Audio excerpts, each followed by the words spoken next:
Yesterday I was at Blair Academy and got to see a tri-meet there.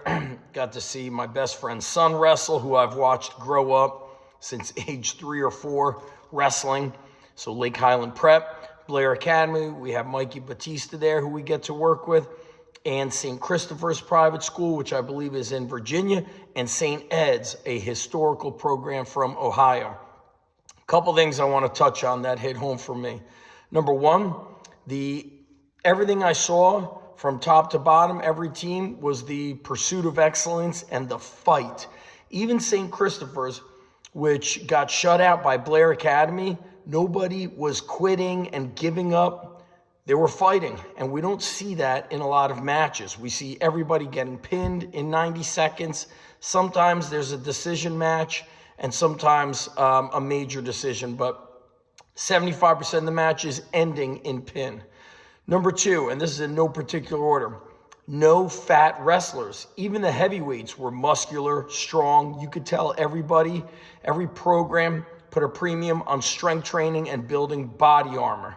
Number three, the aura, everything at Blair Academy, walking through the hallways, was just this commitment to excellence.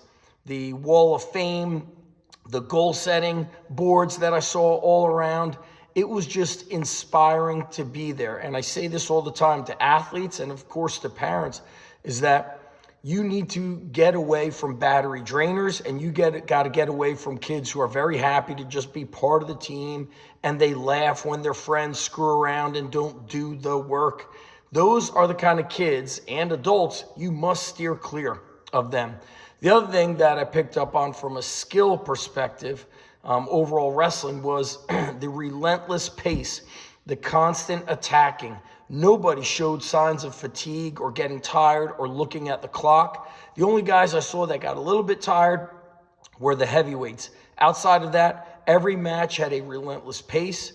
Nobody was questioning, should I go on bottom? What should I do? There was no doubt that when they chose bottom, they were getting out. And also the skill blended with the absolute confidence of being a tough top wrestler. I've heard Donnie DeFilippis speak about this a lot, where wrestlers look to their coach and they don't know if they want to take top or bottom.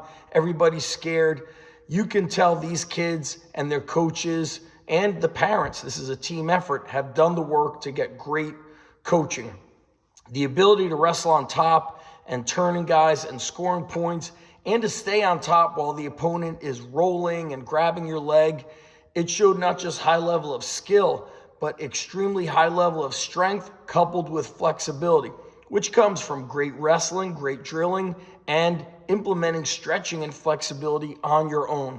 So all around, that tri-meet, just the commitment to excellence. Even the referees, I got to tell you, the way they paid attention, the way they were down on the mat to start getting swipes for back points. Sometimes I don't see that at these local meets, and I'm here on the Shore Conference. You see a ref that might be a little bit too slow to get down to the mat, is missing a pin or missing back points.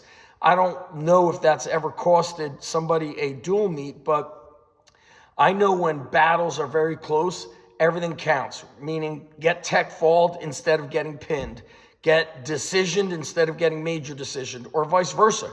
Your team needs you to pin this next opponent. But all around, it showed me, like all sports, not just wrestling, there are levels.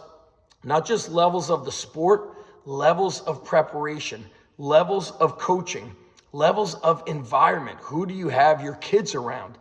All of these things are crucial pieces of the puzzle. I know, this is going to be a 5-minute video. Most people are not watching 5 minutes, but guess what? Most people don't want excellence. Most people are happy with good enough. Most people are like, you know what? Next year we'll get it. You know what? After the season, we'll start strength training. Hey, you know what? I lifted in high school. I'm going to train my son. Everything and everyone that I saw at this tri-meet yesterday, it was like any dad I spoke to, the commitment to excellence. Watching Barry Norman Jr. wrestle at Blair. We trained his older brother who's at Stanford.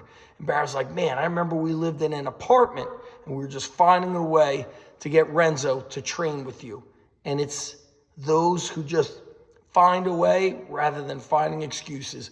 And I got to tell you, I don't say this a lot. I mean, I don't like talk about the points and whatnot, but I was impressed with teams that also lost. They lost, but everybody battled. They lost by points on a board, but they fought hard. There was zero quit. And let me tell you, that is very refreshing to watch in this day and age with a lot of quitting and a lot of excuse making. I got to spend a day where I heard none of that and saw none of it.